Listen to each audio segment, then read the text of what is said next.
Hello everybody and welcome to this week's video. This video is a special one, at least for me, because in it I want to talk about something that I created and I was working on in the last few months. You can probably see it from the topic. It's something that, I call the method, and it's a practical guide that I wrote based on my personal experience on how to work on chess and how to improve. The point of all this is that very often I have been asked not so much what to work on chess, but also how to work on chess. And the usual recommendations are, okay, you should work on your openings, your end games, your tactics, and so on. But when it comes to the how to do all those things, the instructions are becoming a bit more vague, and I also remember that they weren't very helpful. For example, I remember reading, okay, you should analyze games by strong players, to become better. But how exactly do you analyze? What does that actually mean?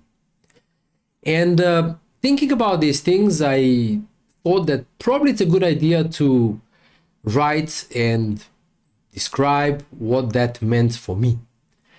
How I figured it out, basically, and managed to do the work that is necessary to become a better chess player.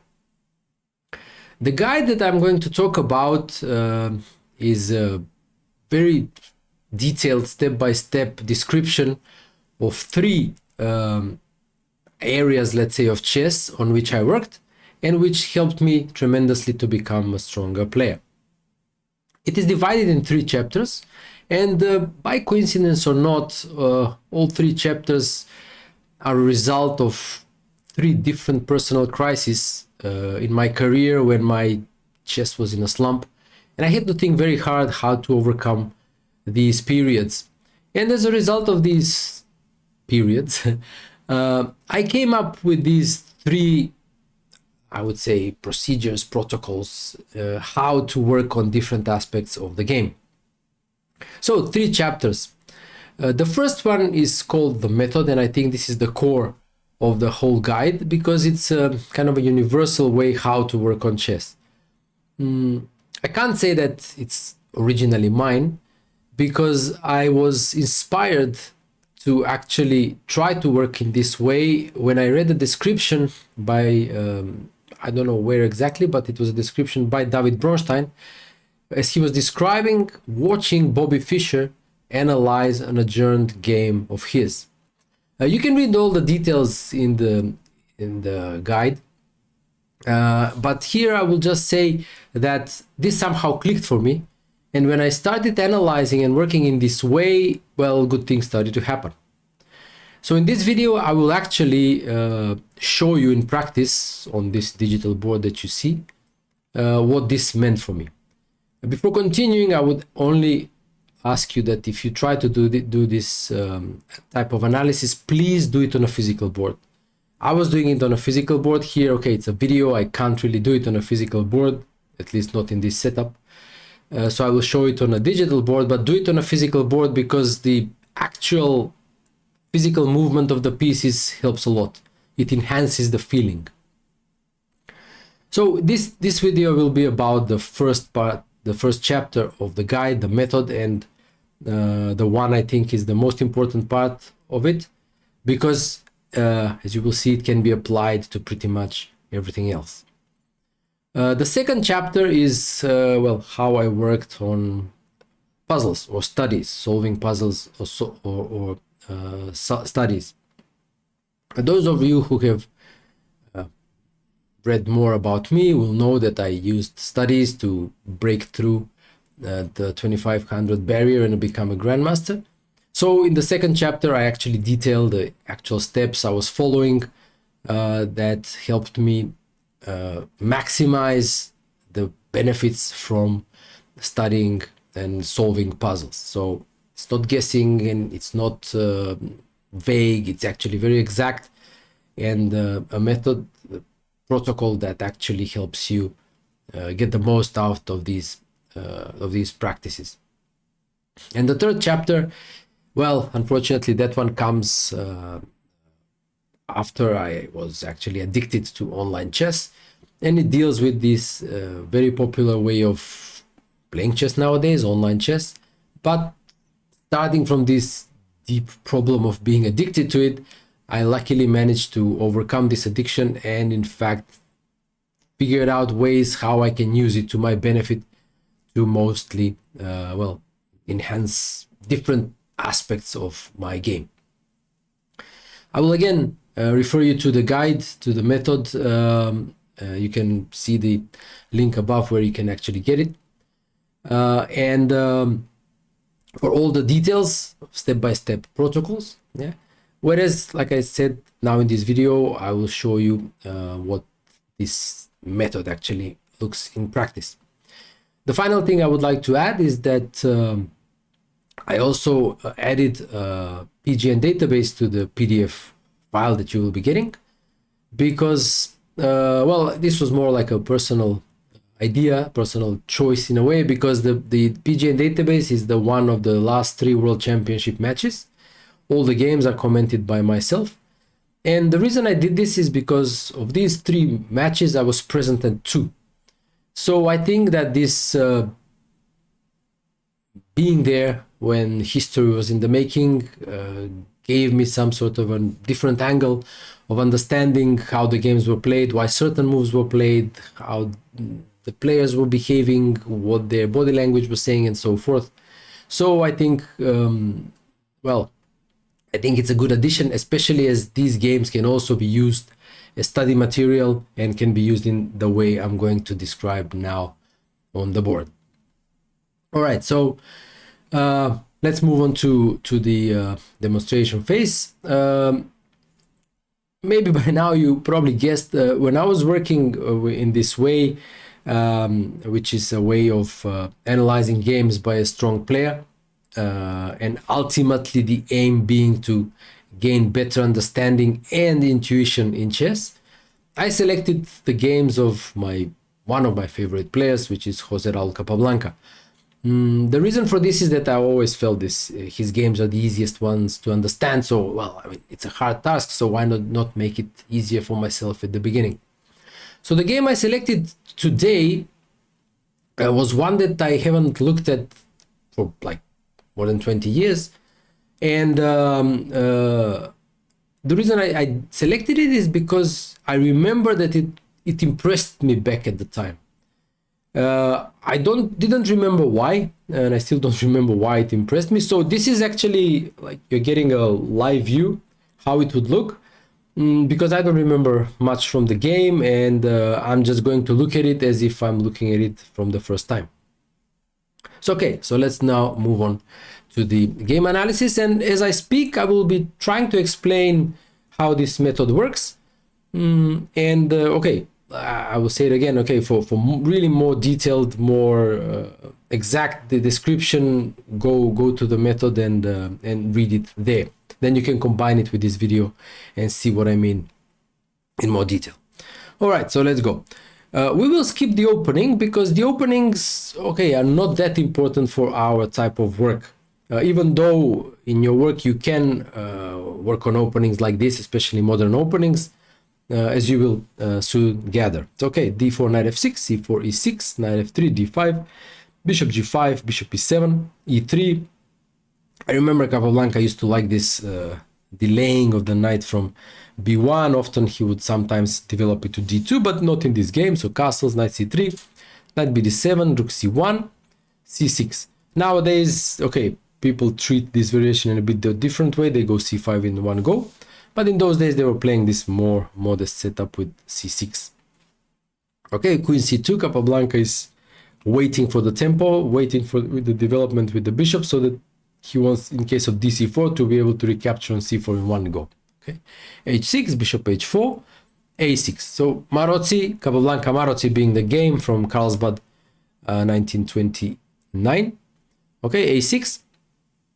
And the idea is again to wait with the to win a tempo. Okay, so black is waiting for the bishop to be developed so he can take on c4 and gain a tempo, then continue with b5. Now Capablanca probably could continue the fight for a tempo with a6, but he actually decides to to initiate exchanges in the center. So we are not still analyzing. CD5, knight d5. This was Capablanca's favorite maneuver. He would actually take on c4, go knight d5 in order to exchange the dark squared bishops. But here, thanks to the move h6 being played, white can avoid this simplification and can go bishop g3. Okay, queen a5. And here we can already start, because this is already start of the middle game. So we're going to start. And the point is that whenever we start with the work, we don't look at how the game continues. I'm just looking at the diagram. And the board, okay, not the diagram, the board. And the point is the following, okay? So I'm imagining that I'm playing the game myself, and I'm faced with this position, and now I'm starting to think myself. So what will follow is more or less going to be like a stream of consciousness kind of work, when I'm going to speak what I'm thinking, all right?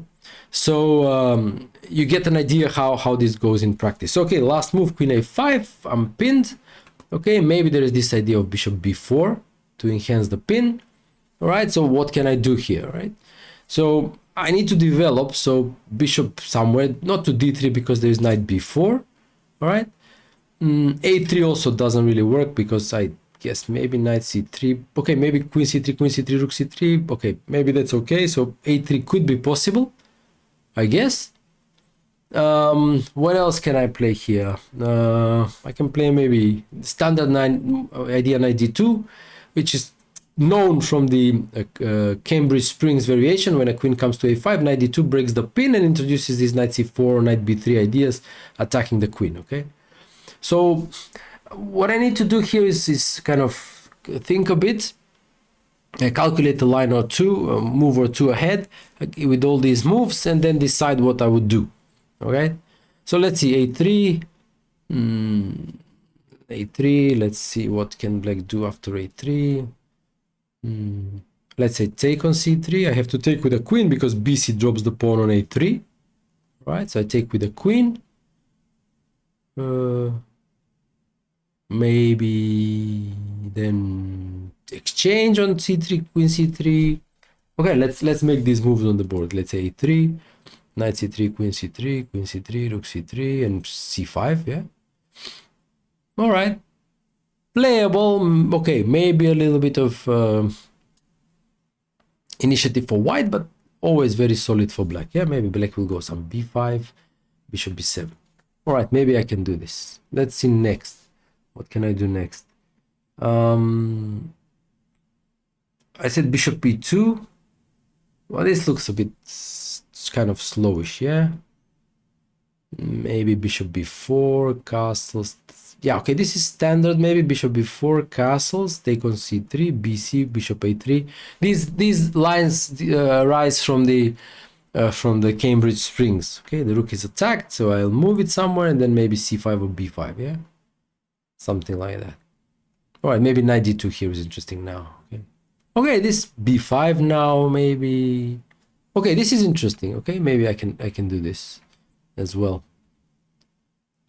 Even okay, let's see. Okay, I also mentioned knight d2, right? And threatening this knight c4, knight b3, standard move. Okay, black can maybe take on c3, bc probably, bishop a3, rook b1, or knight c4. Okay, also possible. So I'm not sure what I would do here. All right, and this is an important moment, because when you don't have a clear preference, like what you would do in a certain position, that means that probably need more time to think.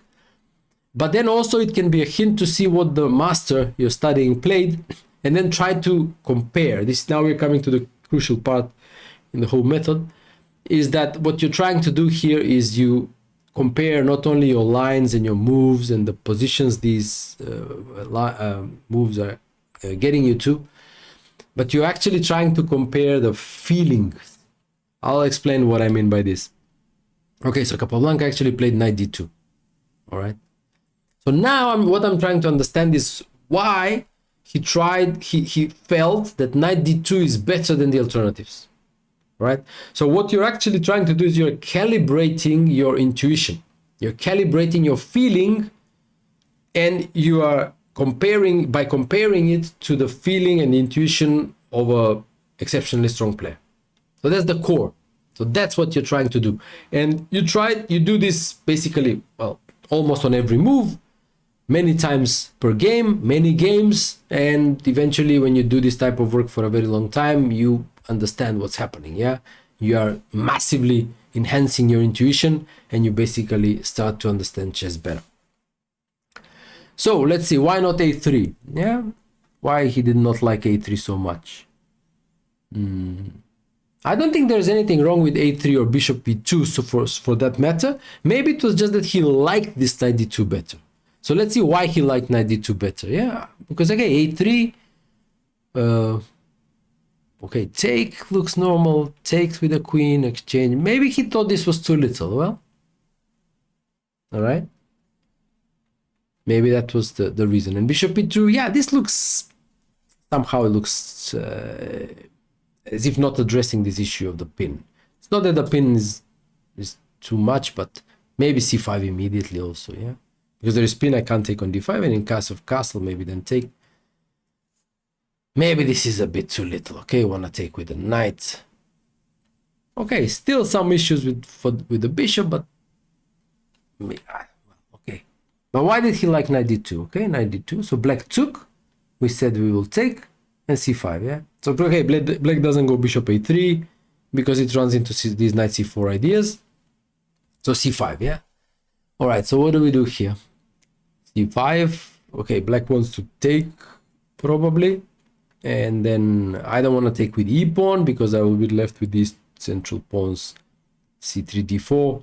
And well, there are some, could be weak, okay? They give some dynamic potential, but they could also be weak. Knight c4 obviously is what first comes to mind because it's how do I get rid of this? Okay, knight c4 attacking the queen, targeting d6.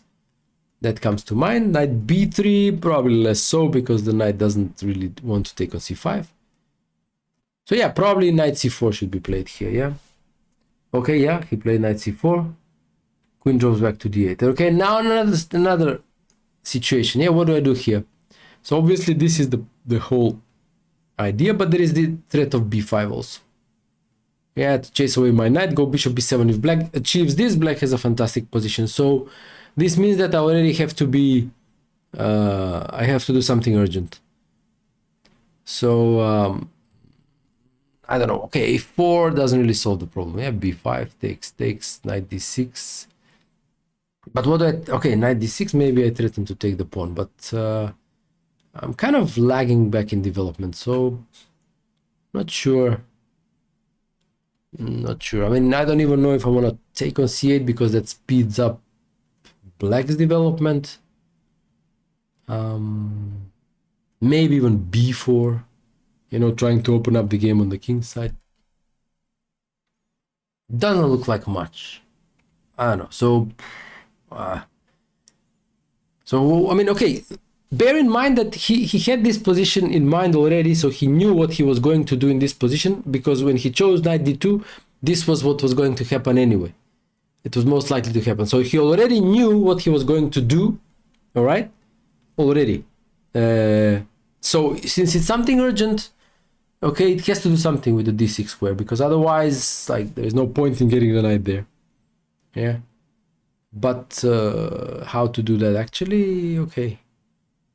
Okay, I'm not sure. Maybe rook d1, maybe bishop d3, b5 also doesn't seem to do much.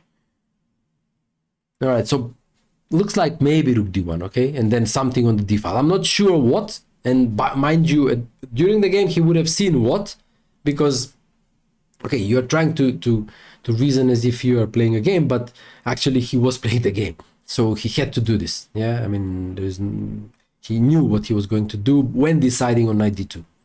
Okay, so rook d1. He played rook d1, okay? So what's the idea here? Okay, b5. Okay, if I go knight d6, I don't think something changes too much. I mean, I don't know, maybe even, I don't know, queen b6, takes. Okay, I have the bishops, but this looks great for black. Very active on the queen side. cd is a threat. All right, maybe b4 is a threat. Doesn't look too great. All right, so what's the idea? Maybe I can take c6. Okay, maybe this is an idea. Okay, queen moves. I take, and I take. Okay, so maybe this was his idea. Okay, he wins a pawn. Okay, this one. But I mean, not so sure, right? I mean,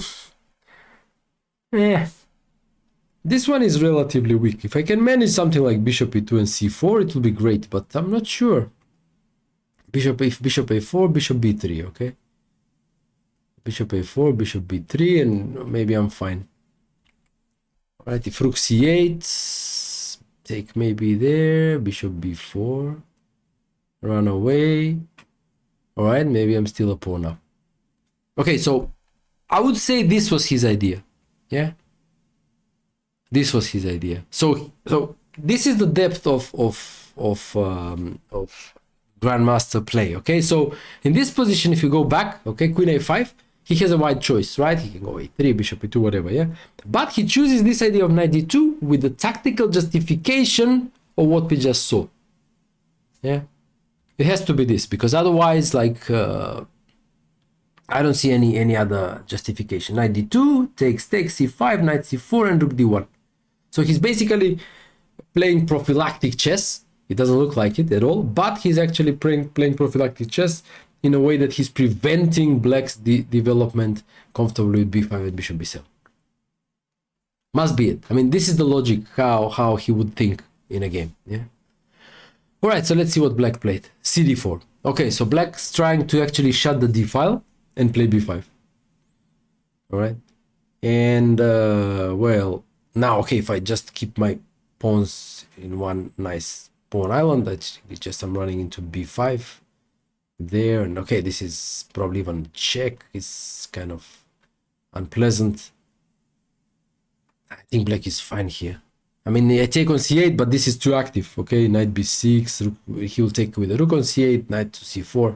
This is good. So I can't take with the c pawn. Yeah, if I take with the e pawn, I said this is, well, something I would like to avoid, preferably. Okay, still b5, knight there. Maybe, I don't know, knight b6, take on c8, rook c8. It just looks great, yeah, for black. I have the bishops, but these pawns are weak. There is threats of b4, bishop b4, knight d5.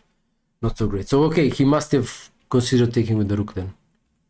Yeah, rook d4.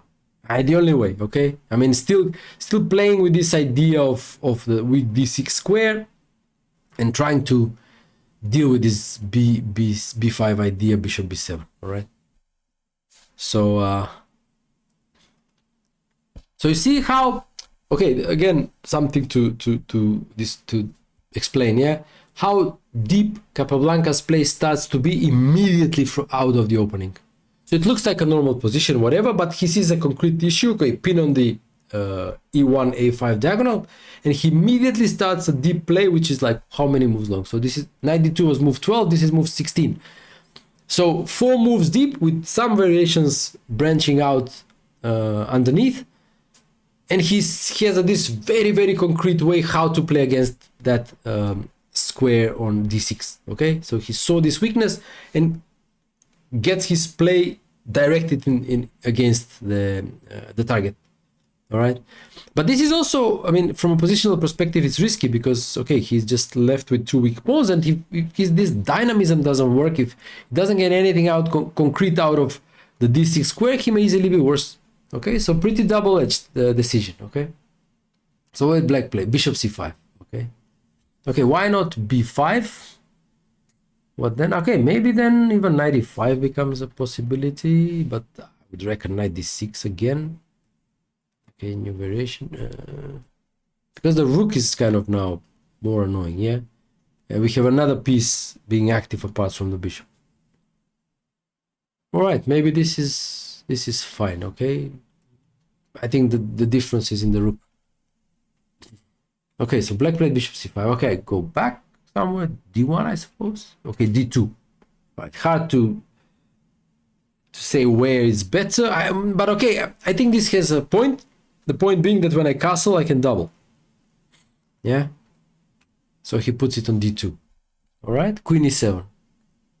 And again, black doesn't go b5. Okay, still being maybe not so comfortable with it. Maybe knight d6. Again with the same issues. Yeah, probably rook being active makes a difference. And thing is, maybe let's say okay, if it takes this, maybe I'll probably just develop, threaten maybe. Okay, bishop b7 castle, but I'm not sure even this. My idea was to go c4 and get rid of the backward pawn, but now that I'm pinned, I'm not sure if this works tactically. Because if I can manage, I need one more move, get the queen out, and white has a wonderful position. Pair of bishops, open position, weak pawn on a6, ideal. But if this works or not tactically, I don't know. Okay, looks very risky. It looks very risky, so probably not. So b5, okay, again, 96. I mean, even he's not, but okay, he can't move the knight because maybe the knight f7, the queen is attacked. So he should probably take and rook e8. And here, if I go c4 in one go, maybe I can do that. Okay, bishop b7. Okay, bishop b7, then maybe even c5. Okay, maybe this is already something, yeah? Maybe this is already something. Okay, I can't develop for now, but maybe I have time for f3 and stuff like that, because this is a strong position in the center. I would still say it's pretty double-edged, but maybe not that bad. Okay, so maybe that's why black did not like b5. But queen e7 is natural, okay? So black is a strong grandmaster, obviously. He's trying to be safe, trying to play accurate moves, not to allow too much, and it makes sense because it gets away from the pin. All right, and well, but it still doesn't solve the problem of the bishop, right? Okay, so what do we do here? Well, let's see. Knight d6, it looks like kind of maybe premature. Probably okay, maybe it's also, but I just want to develop. My feeling is that I want to develop if I can. Castles, rook d1, not hurry with knight d6 so much. So if I go bishop e2, this one, bishop e2, let's see. Maybe b5 now, knight d6. Well, it doesn't change so much, yeah? And here maybe, okay, I start to get this feeling that maybe I'm getting a little bit of something. Yeah, I'm getting the bishop pair. And as compared to the previous lines, he doesn't get easy play against this backward pawn. And if I can push through c4, then I'm fine with a pair of bishops. Maybe it's okay. Yeah, maybe it's already starting to feel that maybe white has a little bit of something, right? So I guess bishop e2, yeah. Okay, he played bishop e2. What now for black, right? So I was looking at b5. Yeah, knight d6. Okay, black played b6. All right. I would have expected. Okay, but maybe he didn't like b5. Maybe I can go to a5. Sorry, new variation. Okay, to stop bishop b7 and threaten maybe knight c6 and bishop f3. Okay, maybe this is unpleasant. Yeah. Aha. All right. So see, these guys are careful. Maybe this can be tricky. Okay, so b6. See, this also kind of gives you an information what the opponent was afraid of.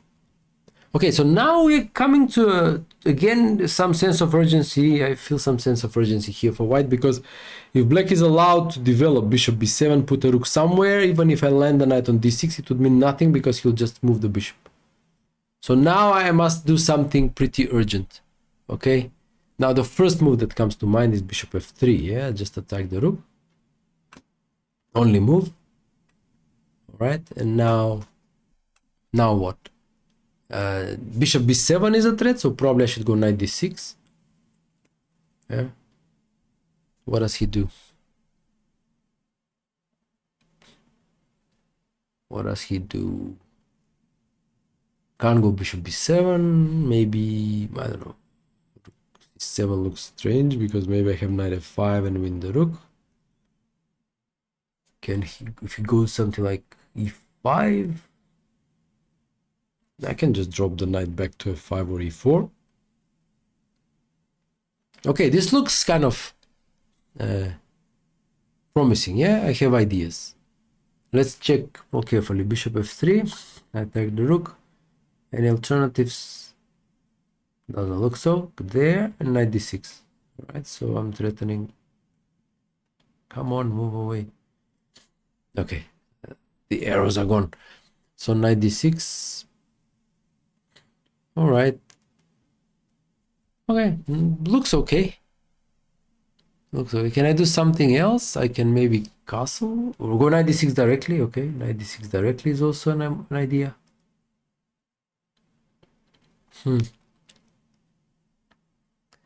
What's the black gonna do? Can't go bishop b7, can't take on d6. e5 again opens up these ideas with knight e5 or knight e4. All right, this thing looks interesting. What can black do? Okay, so again, I'm not sure what to start with. Okay, probably not just castle. Yeah, castle probably not, because bishop b7, I think, and black solves problems. It's either knight d6 or bishop f3. All right, so let's see what he played. Knight d6 he played. All right, so why not bishop f3 then? Huh. What was it he did not like so much? Bishop f3. Okay, rook a7, knight d6.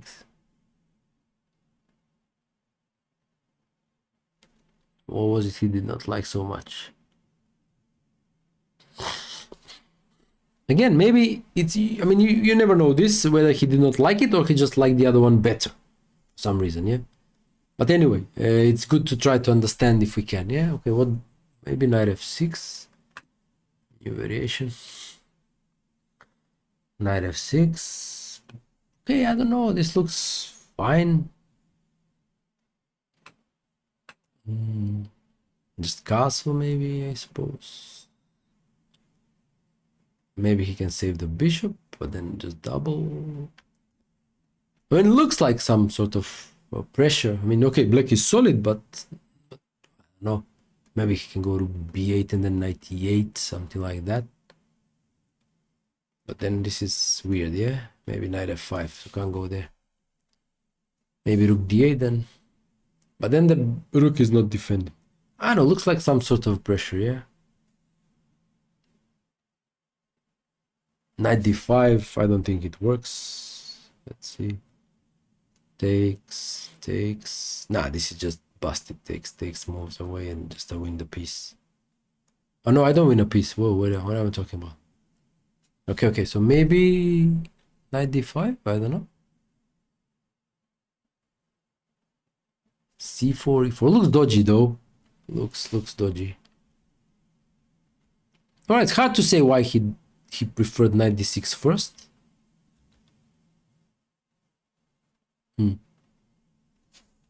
Usually Capablanca had clear reasons why he preferred one over another, but sometimes these clear reasons were clear to him and maybe not to us. Yeah.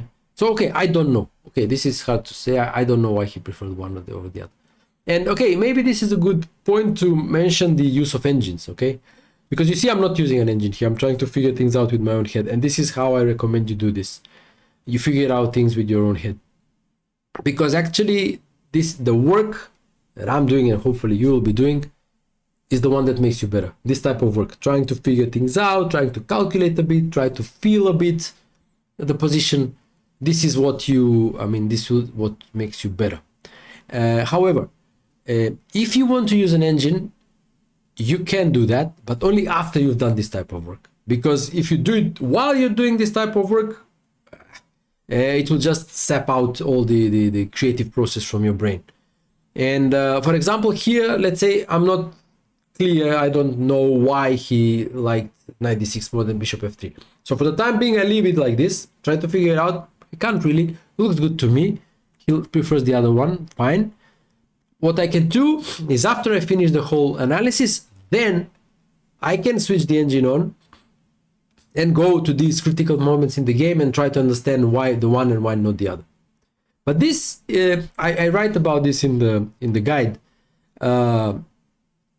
Expect the engine to show proof, which is much more complicated than and sometimes very complicated, that the human would likely not see or understand this during the game. So what we are trying to do here is we are trying to train for when we play ourselves. So some super complicated engine explanation is of actually little practical value to us. All right. So what we are trying to train here is with one of the best players in chess history. And I think the decisions he made in his career were more than enough to beat pretty much everybody in his time, and probably in our time as well. So by calibrating our intuition on his, even though in some moments it may have been mistaken, it's still more than good enough to beat our opponents over the board. So what I'm trying to say is that sticking to the human aspect will be better. Again, you can take it to the next level and try to do the same type of work with an engine. Okay, let's see now why the engine prefers this. And then the engine gives you some super deep variation, whereas the subtlety is justified on move 10 or something. But this is for very little practical value. This won't help you in a game. Yeah, you won't be able to see that deep and to understand that deeply. So in order to play like this. So we try to play like humans, right? Okay, so at knight d6, knight f6 now. All right, so he's getting away. Maybe bishop d7 is planned. Again now, bishop f3, castles. Probably bishop f3. I'm still kind of like this idea of bishop f3. Yeah, wins tempo. But that do I do that or do I castle first? Let's see. Okay, let's start with the more forcing move. Bishop f3, rook moves away. Very similar to what we got. Yeah, so it could have transposed. All right, he could have transposed. Maybe he wants to go rook d7, yeah, maybe rook d8 and try to get rid of that knight. I'll take the pair of bishops and then be, I would say, somewhat better. But no, let's say castles, rook d7, rook d1, rook d8. Okay, how many times? I'm defending it 3 times, he's attacking it 4 times, so I have to take. Let's say he takes, I take, he takes. All right, what's going on here? All right, my initial impression was that this should be better for me. Okay, maybe there is this trick bishop b7 here, but maybe I win a pawn. But okay, even this, look, I mean, like say he moves, I win, okay? But even here, okay, I have the pair of bishops, but how do I break through this blockade? Like, I have an extra pawn here, but I can't get a passed pawn. And this is the very strong dark square blockade, and the position feels a bit narrow in a sense that it doesn't feel open for the bishop so much, so the knight is not so bad. So how do I break through this blockade? Okay, maybe it's a bit too deep, but it's a possible way of game development. Okay, nice. Okay, he played castle. He played castle. Rook a7. Okay, now bishop f3. Okay, so basically, okay, it was an issue of move orders. I mean, hard to say why he preferred some move orders over another. Okay, maybe this is something with the engine to kind of distinguish, but often it could also be just preference for some minuscule reason which I can't detect. All right, but this is basically the position we're aiming for. Okay, so rook comes to d1. Okay, nice bishops, and look, it's moved like what, 21, right? And you get an impression that white outplayed black, and this is something amazing. Because you see, I mean, looks that white achieved something. Yeah, established that knight, and mind you, he started this idea with getting to that square with the move knight d2 on move 12. More than, like, what, 9 moves ago. And he consistently played with this plan, getting that knight, establishing control over d6, and just time and again emphasizing that aspect. And you get an impression that, okay, black didn't play badly. Maybe at some points he had some more direct options, but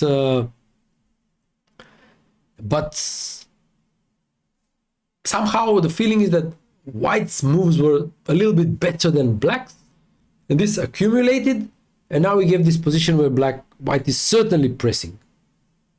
So this is how outplaying happens between strong players. This is what Carlsen does, okay? No direct mistakes by his opponents, but little by little, his moves are a little bit better than the opponents. The opponents miss more concrete solutions and they end up in trouble. So I have a feeling here that white is doing really well. Okay, bishop d7. Okay, so we were getting to these types of positions in our previous analysis as well. So, okay, we see, I was looking at rook d7, yeah, previously, which, okay, was this long line where white was winning a pawn. Okay, pawn is a pawn. Okay, maybe he just didn't want to allow that. So bishop d7 at least keeps the pair of bishops, finishes development, even though the bishop is still not doing great. All right. So how do we continue here? Okay, just double, I suppose. Yeah, double on the d file, and then we see what we do. Normally, that's how we play chess. Yeah, prepare everything and yeah, I guess so. Well, I mean, knight d5 is not really a knight d5 is not really a threat, I would suppose, because I just take, and mind you, I have a rook on d1. So if knight d5, I just take, and this doesn't work again, I think. Wait a minute. Does it? Or maybe I will just win a pawn like this. Yeah. If it takes there, I take here. What? What is this? Yeah, I win a pawn, right? Take it. Yeah, can't take. Okay, okay. I win a pawn. All right. So maybe that's how it wins. So knight d5 can't be played. Okay, so just rook d1, I suppose. Okay, he played rook d1. What did black play? e5. Okay, something I did not consider. Fine. Shouldn't happen in a game though, but we are learning, we're practicing, right? We're training. e5, but this, okay, just...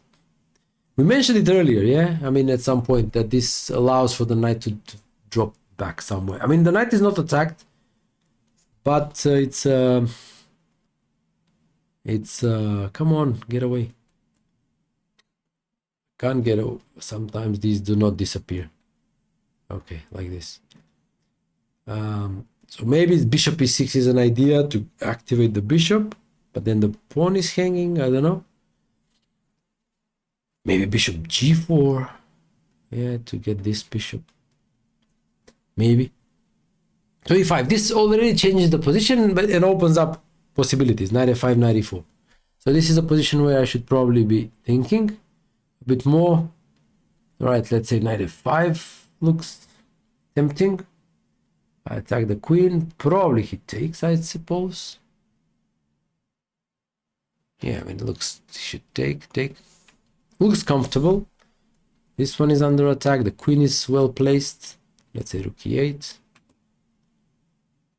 Okay, this is something that can be played, yeah? I mean, no immediate breakthrough or anything of that sort. Black is stable, but quite a surely a possibility, yeah? What about knight e4? Looks less tempting, yeah? No, this is nothing, no. Just goes bishop e6. No, I mean, doesn't even matter. It's too little, this is too little. Just maybe, yeah, bishop just feels too little. No knight e4. Okay, so knight f5 is one idea. What are other ideas? I don't want to push e4 because I'm shutting my bishop. Maybe I can push c4 I don't want to push either because my rook is being harassed. Okay, what else can I play here? So this is a tricky position because you see all my pieces are like optimally placed. Yeah, so how do I continue? So knight f5 is the most direct move, which continues in this more like a forcing manner, but otherwise I don't see any other moves that kind of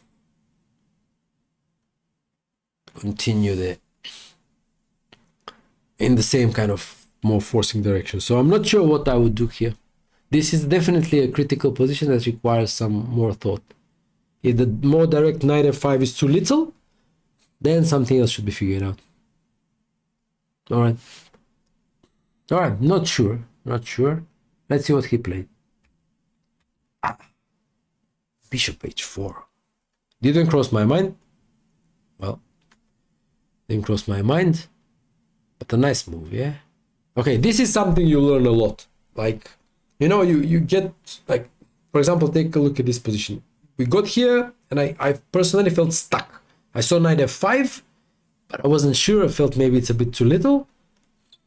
And then I'm not sure how to continue, right? I'm feeling stuck. And then I see what the great player did, and it opens up my mind, okay? It's just a move that I did not consider. And now I try to understand why he played this, yeah? And then after seeing these types of examples many times, you start to apply this type of thinking in your games. You're stuck, but you're no longer stuck because you start seeing things a little bit differently. So bishop h4 actually makes sense because look, okay, the bishop is now without work.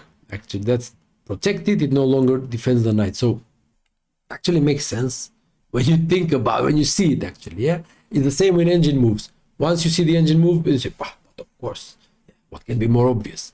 But before seeing the engine moves, you're kind of stuck. What do I do here? And this is what's opening your mind. But when you do it yourself with a human player, opens the mind. When you do it with an engine, it doesn't. So bishop h4, yeah, great move. Knight e4 maybe is a threat, pinning. Nah, it's just a fantastic move. Okay, maybe this was the reason I was impressed with the game. You know, bishop h4. Yeah. Now that you see it, it's like so natural, so normal. Okay, it introduces so many other ideas in the position. You know, just amazing stuff. Bishop h4. Okay, so what does it? G5 is just awful. It weakens the king side. I'm happy. E4 is no longer a threat. Maybe I want to go knight e4 and wreck the structure. Yeah, all of a sudden black is kind of short of moves. How does he deal with knight e4? How does he deal with knight e4? Okay, queen e6 maybe? Let's see. Queen e6. Ah, but queen e6, maybe I can do something like this and that. Tricky, eh? Or maybe, okay, maybe just, okay, queen is, I can play g5. Okay, sorry, queen e6. Maybe I can even take. I know, because the point is, if he takes like this, I jump somewhere with the knight and attack the bishop. Maybe he holds somehow, yeah? Any other square? Not really. All right, so no, I like this move. Okay, bishop, queen, bishop e2, yeah? Okay, maybe b5, but...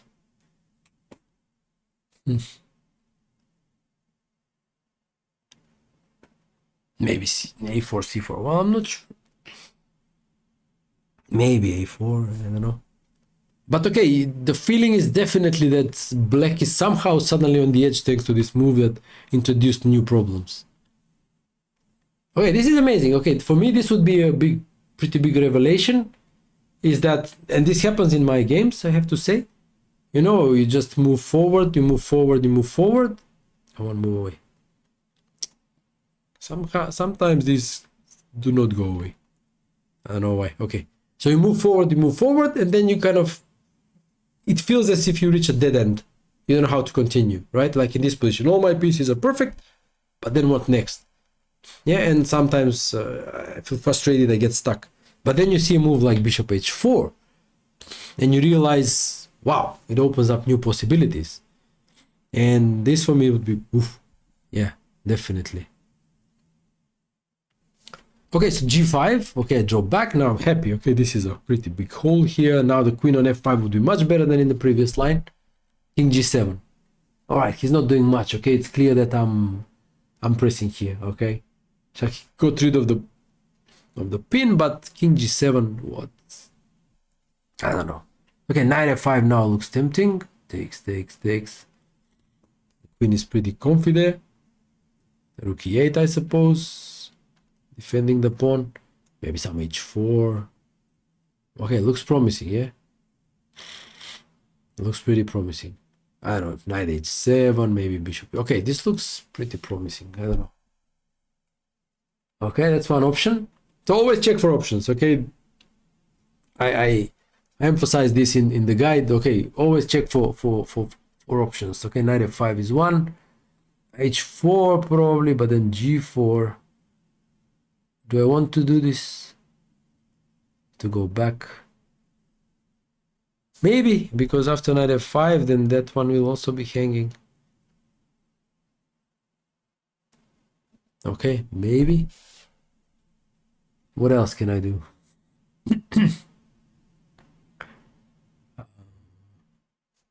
Well, I mean, what about something like knight c4? Just attack this pawn. I don't know, this did not cross my mind before, but now maybe I can, especially with the king being on g7. All right, can he go e4? This looks pretty dangerous, opening up my bishop again.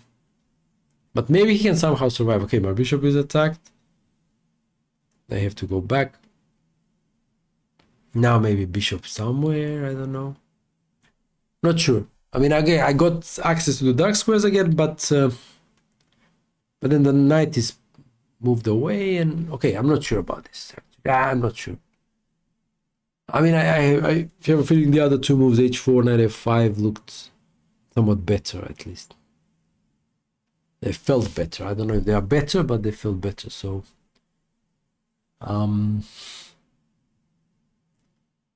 what else can I do here? Well, I don't see any other moves, to be honest. I mean,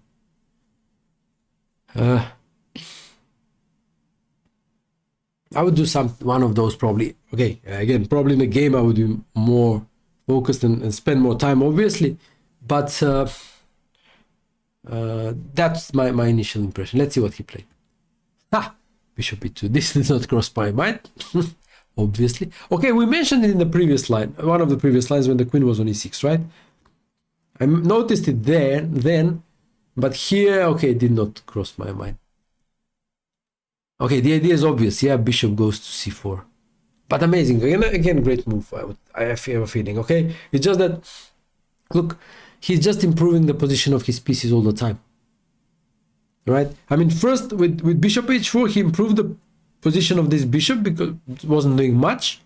He improved the position of the bishop and then forced a weakening with g5. And now this bishop, which looks great, but it's just an empty diagonal, he improves it again. Great stuff. Yeah, great stuff. I mean, again, with more time, I would definitely try to check why he preferred this to knight f5, yeah, and h4. And this is how I would work. But okay, the video is getting a bit too long. I don't know what's like, yeah, almost an hour. So try to do this when you're working on these lines. Yeah, I would try to check and then compare why he preferred bishop e2 over knight f5 or h4. Yeah, but bishop e2 is like, I think these two moves, bishop h4 and bishop e2, are kind of typical for Capablanca, you know, keeping the tension. Okay, both knight f5 and h4, they kind of you see the tendency to kind of go forward, rush through. Okay, but his style was a bit different. He had this, what I called for myself a holding moment. You know, he's holding the tension as it is and finding moves that improve it further still. And this was a big revelation for me back in those days, you know, this holding moment. But even though, okay, but you see, my instincts are a bit different. I want to go forward, you know, I want to just try to break through as soon as possible. But he had this holding moment, kind of moments where he would keep it as it is for one or two moves longer, and very often the opponent would just break apart.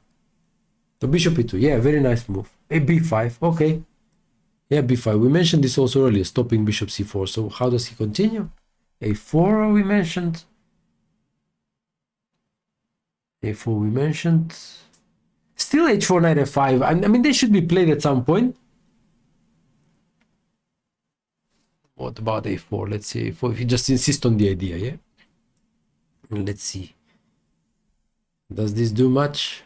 We sack the pawn, but we improve the bishop, but do we get something concrete? I mean, certainly there is compensation, but whether it's worth it, this position, not sure. What did he play? h4. Okay, well, there you go. Okay, I mean, the feeling is that you must play these moves, h4, knight f5, one way or another. But okay, maybe the idea is that he goes h4, so g4 is not with the tempo. Important. Okay, good. So bishop e2, apart from bishop c4, he had this idea of playing h4 and avoiding g4 with tempo. All right, good stuff. Rook c7. All right, maybe bishop b4 is an idea, but also the rook is somewhere in the way. Okay, now maybe, okay, wait. Now the feeling is that things are becoming ripe. All right, so there are weaknesses. Okay, now maybe take knight f5 and then the pawn is hanging. That's something concrete I would calculate. Take knight f5. Let's see. Take, check, take. All right, how does he defend? This and this.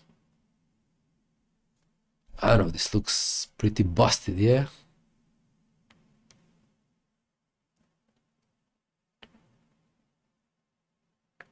This looks busted. I don't know, it looks pretty forced too. All right, so where did he play? One more way. Okay, he took knight f5. Okay, and black resigned. All right. Okay, well, at least we saw the final sequence of moves correctly, yeah? So he resigned, okay. So, again, for me, like, this is the type of analysis you make, okay? It's long, it's not easy, it's 1 hour work and so on, maybe more. But for me, what would be kind of the big takeaway from this game would be these moves, bishop h4 and bishop e2. And it would be something like, whoa, this is something I did not foresee. This is something I didn't come to me naturally. But by trying to understand why he played these moves, I feel like I've improved. Okay, it just opened up my mind to something different in chess. Okay, and this is the type of work you do. All right, and okay, now ideally, I also suggest this in the guide. You revise the game again. All right, so you go again somewhere from move knight d2 back there, and try to kind of analyze the game again with already the insights you had from this one, from the first revision. Okay, so you go knight d2 and you say, aha, so he went knight d2 because he saw that when after knight c4, rook d1, rook d4, and he would target the d6 square. All right, so you're kind of trying to revise again the moves with the insight from this revision. You know, you kind of see things a bit more deeply with the second revision. If you want to do a third one, even better. Okay, and then you assimilate, you understand, you feel so much better with each revision. All right, and normally I was always doing at least 2 revisions of each game. Okay, one is rarely enough. Okay, so this I would do. Now I'd go back to knight d2 and start to think again. Okay, and say, aha, so he went knight d2 because he saw this knight c4 and so on, targeting the square. So he saw this line with b5. He was winning a pawn. Okay, so that was his tactical justification. Then you move forward, whether bishop f3, whether castle, maybe try to understand a bit better why one move would and why not the other. And then when you get to this position with bishop h4, you kind of, again, try to have this feeling of some, perhaps not being stuck, as I felt the first time, but then you try to calibrate the intuition that, okay, I get to this position, but then I get this move, bishop h4, okay, that is spinning the knight, okay, and I'm opening up more possibilities. And then the game, the narrative of the game feels much smoother. And this is something the best players have, this smooth feeling of always finding ways of going forward, right? So this is something that you learn in this way, all right? You study these games, you try to feel them your own way, you feel your own frustrations, but then you see how they solve these frustrations, and you do this many times. You do this over hundreds of games and thousands of moves over these games, and well, I mean, you inevitably improve. You inevitably understand chess better, get more ideas, everything just improves. So yeah, this was the what I wanted to describe and show in this video. Well, I hope you liked it, and like I said, I wrote all about it in the method. You can buy it following the link, and I hope you do, well, because I really think it's something I just wanted to share. Okay, just my personal experience that worked for me well, and I'm pretty sure it can work for pretty much everybody else, as long as the required work is done. And this video in particular, because as I said, the method, the first chapter is I think the core. I tried to explain as best as I could in this video. The only drawback was not doing it on a physical board, but hopefully, well, doing this type of work on a physical board will give you even more benefits. All right, so I'll wrap it up. Again, thanks for watching. I hope this was instructive for you. As always, you know, my Chessable courses, my Substack, this time by the method. And if you haven't done so already, make sure you smash the subscribe button so you don't miss out on any future videos. Guys, thanks for watching, and I'll see you soon again. Cheers.